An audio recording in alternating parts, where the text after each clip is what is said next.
咁樣摁下摁下，跟住越拉越傷啊！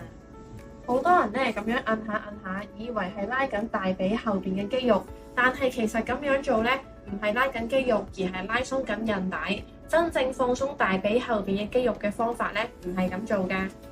等我教你點樣做 PNF 拉筋法啦。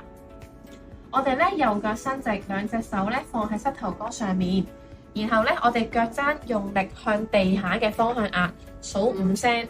咁呢個時候咧，病人應該會感覺到咧大髀後側嘅肌肉有收緊嘅感覺㗎。咁數完1、2、3、4、5之後，我哋成隻腳放鬆。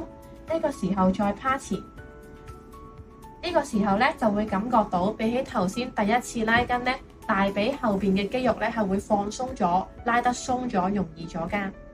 PNF 拉筋嘅原理咧好簡單，就係先收緊後放鬆，咁樣咧肌肉先至可以真正咁樣伸展同埋放鬆到㗎。